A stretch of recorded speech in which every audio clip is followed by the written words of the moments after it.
it's unhealthy as well. I'm sorry. Unhealthy? Is it a guy? Ito. Mm-mm. Yan. Ay, pinaka-poging agent to si Sova.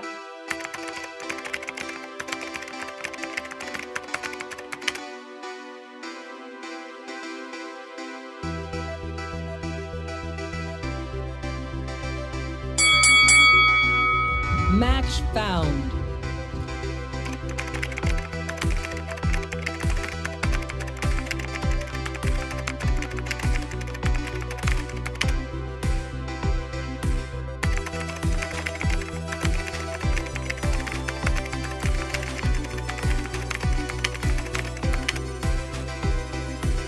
Hindi mo ba naging hobby yung reading? Reading novels. Ewan, hindi ko lang alam pero nakaka-stress kaya ng basa. Even dito sa Paul size, na-frustrate ka, especially kung hindi mo talaga maintindihan yung mga text na binabasa mo, especially from way back pa, like classical texts pa. Oftentimes, yun yung nangyayari sa akin, kaya wala akong ginagawa, maglaro na lang ako pag na-frustrate ako. Hindi ba siya, effect ng gaming? Hindi naman. Ay, ang problem ngayon, especially with parents pag iniisip nila, pag naglalaro lang yung mga anak nila na it's affecting their academic performance. Whereas I think, hindi naman. So, I guess you have to let me play this Valorant and then siguro bababa yung ranking mo dito. May ranking dito. Merong ranking dito. You can play, pwedeng mag-competitive dito. So, Sasa, this is a game called Valorant. And Valorant is, they call it an FPS game. FPS stands for first-person shooter game. Kung alam mo yung mga Counter-Strike, mga CSGO, ganon, back in the days nung face-to-face at lahat nasa computer shop. This is the new game. It's been going on for a year now. Baril-barilan. But the thing is, with here, meron tayong iba't ibang agents. Meron mga different roles such as duelists. And duelists, they're supposed to make an entry. Merong mga sentinels, they're supposed to play support. Sage yung favorite ko kasi healer lang siya. Meron tayong initiator in here for getting information dun sa kalaban. Kaya meron siyang arrows, meron siyang drone. Meron tayong smoker, of course, para maka-entry lahat ng agents. Para siyang brain game. Kasi you have to think smart of your next actions para makapag-win ng game. Either you kill all of them or you take the spike. May different weapons in here. This is called Sheriff. So, parang pistol. So, mag-throw tayo ng orb to slow them. So, nangyari ngayon, parang paranoia orb. Spike Rush is a fast game ng Valorant. Yeah. So in here, on your top left, may kita mo yung map. So that's called a mini-map. Merong 3 sides dito sa Haven, A, B, at C. Pag nakikita mo yung parang yellow highlight, yun yung plant spot. So meaning, doon lang kayo pwede mag-plant ng bomb. I like it. Kaso, minsan na may stress ka lang din kasi lalo na pag palagi kang talo. Whereas for me, hindi ako makapatay. I have been playing this game since December. Nilalaro ko na siya. And until now, ayun, laro pa rin ako ng laro. Yung nalaro mo siya, madali mo siya na-pick up nung first time. It was so difficult nung una kasi being a girl in the gaming community is difficult. Let alone na yung game na mahirap talaga kabisaduhin in the first place. One thing about in here is you can also communicate with your teammates. So, katulad niyan, nagsasalita si 7841. So, Angel, what are the common stereotypes in gaming that you hate the most? So, yung common stereotype on gaming that I hate the most is that kapag daw naglalaro ka, you're basically not good with your academics. Mayroong mga ganong instances, especially with pro players. Isa to sa mga nagiging issue nila. Yung mga college pro players or even mga high school pro players. Yung tipong they think of them as if wala silang ibubuga pagdating sa academics, na sa laro lang sila magaling. And that you cannot get something from gaming. Na hanggang laro lang siya, hindi siya pwede maging job. But right now, especially with the pandemic, considered na siya as job. Yun nga, like with streaming. I literally just stream. Parang people just watch me die on the game. You can do so much with gaming. Kaya nakaka-frustrate when people see you, or like belittle you just because you play a lot.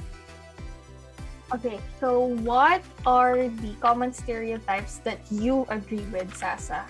Exactly what you said, na walang future sa gaming. OMG. Really? Yes. Bakit naman? Parang kasi, trend lang siya right now. And I think if you're gonna be a pro gamer, parang ako nag-die down yung hype na yun. Like, a few years from now, where will I get to see you? So, best of the best for this gaming industry. So, I think you can just earn so much, pero it's not something that can take you to places. Especially, I don't know. Ayoko sabihin. Really? I mean, go ahead. Alright. So, mahirap kasi siya. We have stereotypes din sa female gamers, like what you said before. So, it's something that I agree about. It's not an inclusive environment. So, yeah. I agree, because again, it's a stereotype, pero I'm here to change your mind na it's not all that bad. Especially with the pandemic, ano bang gagawin ng mga estudyante ngayon? Like, what else can we do to feel alive or to feel sane from all the studies? Ito yung pinaka-shortest game sa Valorant. So, you meant there's different mode. Yan. So, I'm gonna heal Jet. Yan, kasi nabawasan siya. And that's it. Ganto. Here. So, I'm gonna put a wall there and then I'm planting. No way. Mamamatay ako. Alright, so etong next question for you, Angel. What can gaming give you that studying can't? Out of the blue friendship. I think that's amazing things that happened to me in Valorant. Not just because naging competitive player ako at some point, but because especially kapag nagsistream, you get to meet a lot of people. With studying, common na yan eh. We have to sure of our future. Kailangan our feet is still on the ground. Like, kailangan yung goals natin, nakadirect tayo doon. Basta tayo, araw-araw, receipt, quiz, essay making. But again, with gaming, where you can escape from that reality even for just an hour and meet these amazing people. Yung makapunta ka sa isang community na naiintindihan ka, and at the same time, either susuportahan ka or just literally just be there with you. I think that's amazing. Medyo natakot ako sa sinabi mong meet new people online. Why naman? Scary naman nun. I mean, of course, ingat-ingat. So what I will do right now as Sage is usually ang ginagawa nila, nagwa-wall lang sila ng mid. Yan. Nagwa-wall lang sila ng mid and then they're gonna go on a different side. So, nag-smoke since the C, most likely. Ayan. Okay, ito, very interested ako sa naging sagot mo. Sasa, do you think it is better to be a non-gamer, and why? Yes, of course. I've never been a gamer, siguro yun yung first point ko. I've never had the taste of the life of a game. So, I'm never gonna look for it. Second point is, I see gamers as yung game na lang yung naging life nila, I feel like it's unhealthy as well. I'm sorry. Unhealthy? Yes, it's unhealthy. Wait lang. Dami ako nakikitang gamer, masakit yung likod, masakit yung wrist, and then hindi naliligo. Tapos madumi yung keyboard. Can I just point that out? I'm so sorry. That's so mean. Well, first of all, like reading the whole time, hindi ba parang mas dull yun? Like, give yourself a little color naman, Sasa. Reading kasi mag-iisip ka, wow, mag-visualize mo yung brain mo. Ganun. Tapos dito, nakaharap ka lang, bububog, papatay-patay ka lang dyan. It's so violent. Okay, Sasa. Sasa, will you consider playing video games as a way to ease your stress from academics? Truth be told, na-try ko siya. Like, sinabi ko dati. I tried Pero it's not something na magko-commit ako. Ako. Because, I hate it. Kasi you lose eh. You lose in the game. So what I'm trying to do, when I'm trying to take away my stress, syempre dapat panalo ko lagi. So ayokong natatalo ko. Namamatay in the video games, it just stresses me out. I hate losing. I always want to be on top. So, I guess I'm not going to play video games to help me with my academics. So, normally, I pick Killjoy, pero sige, I'll let you choose. Meron na yung mga robot dito. Sige. Pili ka lang. Think kung ako mapapapiliin. Parang gusto ko yung naka-white na blonde guy. Is it a guy? Ito? Yeah. Ay, pinaka-poging agent to, si Sova. Dun tayo sa classic. Okay, Angel. Another question.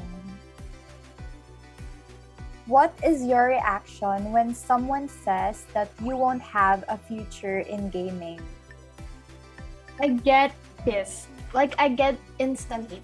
I get offended bigla. Kasi, what makes you think na you would know how I would turn out? Diba? True. Support kita dyan. Alam mo yun, parang, who are you to even know how I'm gonna end up like in the future? Totoo. Again, this is all, it's considered a job for other people already. Okay, Sasa, do you think there are better opportunities in the future for an academic achiever like you? I would say, yeah.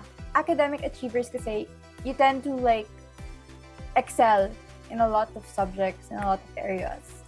So, that means you're very much flexible to take in any job. Ikaw, anong thoughts mo dun? Di ba totoo? Well, there are opportunities, but at the end of the day, ikaw naman as a person yung nagde-dictate ng future mo eh. A lot of people out there, mga graduate ng cum laude, summa cum laude, magna cum laude, end up not being able to find a certain job kasi employers in the real world would prefer people who are really passionate of their jobs. I love it. So, Perfect kami. True. Alam mo yung gusto niya makakuha na information? Yes. Dun ako, yes. I don't like going into things blind.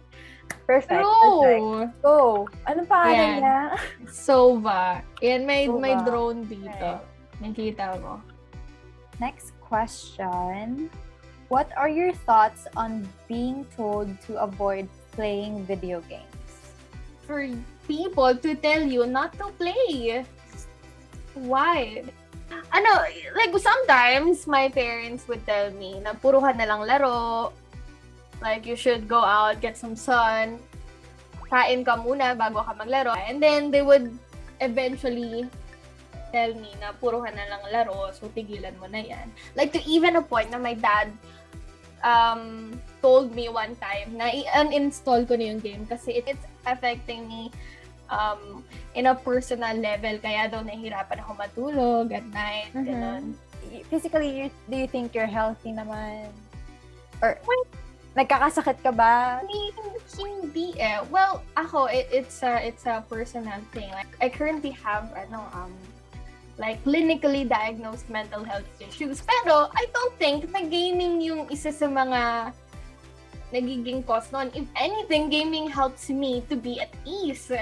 Kasi you get your mind off of the things that make you, alam mo yun, suffer. Meron silang sinasabi na gaming daw will help you ease stress, pero mas nasa-stress ka daw sa gaming. It's true, but it's a fun stress. It's a stress that you love. I think that's one of the things that people don't understand about gaming. Yung fact na nai-stress ka nga sa laro, sinasabi mo nga na ayaw mo yung ginagawa mo, and yet you're still doing it. And my answer to that is, ano ngayon? Diba? Dito din sa game, kapag patay ka na, makikita mo yung nakikita ng kakampi mo na buhay pa. So you can help them with giving information. Kuwari, dalawa doon. So, 2 aiming, Phoenix Sova, usually ganun lang sila. Oo, yun lang. Like, multitasking to the max talaga. Eto, meron pang question. So, why do you think some people consider gaming as addicting? People think na it's addicting because people would always choose to play rather than do other things. Alam mo yun? Katulad ng sinabi mo, yung iba hindi na naliligo. It's true talaga for some people. Oo. Ah, okay. Ilang life mo yun? So, nakikita mo dyan, merong 100 sa baba, katabi ng abilities. Mhm. Yun yung life mo. Oh, okay. So, pag yung zero yun, wala na. Hindi ka na Oo. tawag dun. Dead seas na talaga siya. Ayan, okay. So, this one. I think this one is really important din. Especially sa mga viewers natin or sa mga nanonood na students. So, at what point should gaming be considered as a distraction for students? Siguro when they're finding it hard to focus na on their academics. Kasi, minsan pag sobrang hype up ka sa isang bagay, di ba, nahihirapan ka na mag-read. You can't wait to go back to gaming. I think that's already a distraction. Meron ka ng moment na nag-hesitate ka, ayoko na gawin tong ano ko, pwede na lang ako maglaro. I agree naman with your statement sa kapag mas pinili na ng student na maglaro na lang na maglaro and leave yung mga academic responsibilities niya, then that's a problem. Maganda pa din na kung ano man yung academic responsibilities natin, na kikater pa din natin siya. And then if kailangan natin ng stress reliever, then go to gaming. But not to the point na kakalimutan mo yung mga academic responsibilities mo. So yeah, I agree with that part.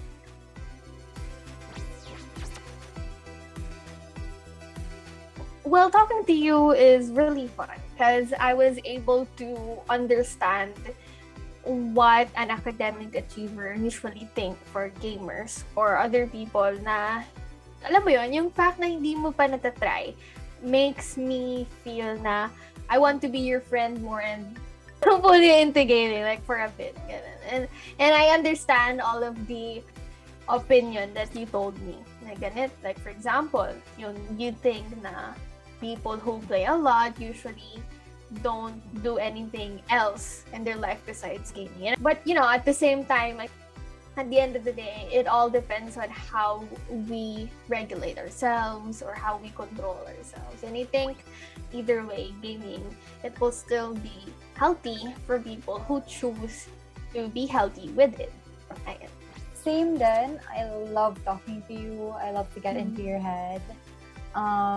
Sobrang interesting yung talk. Also just me watching. Kanina, like, natatakot ako kasi nagugulat ako. So, yeah, it was quite fun and medyo nado-drawn na ako dun sa game. Naisip ko, wow, this required so much skill para mag-switch ka ng cameras and type on your keyboard. So, medyo parang lumabas na yung competitiveness ko. Sabi ko, if I can excel in academics, maybe I could do gaming for a while. True, Additional skill siya, no? So, as a competitive, I like to unlock a lot of skill. So, yeah, hopefully I could meet you in person and we could play kahit sobrang dumb ko siguro for the first time. So, yeah, deep respect to you guys. I mean, whatever you do with your craft, it's still, hard work and commitment pa rin naman. Kaya, ayun. Well, since you mentioned na you're kind of getting interested in it, maybe you and other viewers here at Versus can catch me on my Facebook page. I stream online games, specifically Valorant, actually. You can visit me at fb.gg/Panicmint.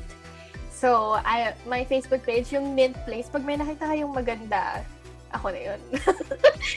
So, may nakita magandang streamer, ako na yun. So, people call me Mint in the online gaming world. Support natin, of course, si Mint. She's starting her career, unlike me. I am still in my books. I have an Instagram account, so if you want to check that out, let's be friends. At Sasa Concha, Yep. So, a message to all of you viewers out there, kahit na naglalaro ka or hindi ka naglalaro, at the end of the day, you do what you think is best for your mental health or for your well-being. So, it can be reading, as per Sasa, or it can be gaming with me. So, it's okay for as long as you think it will be healthy for you and also for other people. And of course, thank you for watching us. I apologize if meron akong na-trigger dyan. I am just expressing my opinions, but I am learning. I am still learning and very honored to be in this show. See you guys around. Good game! Well played.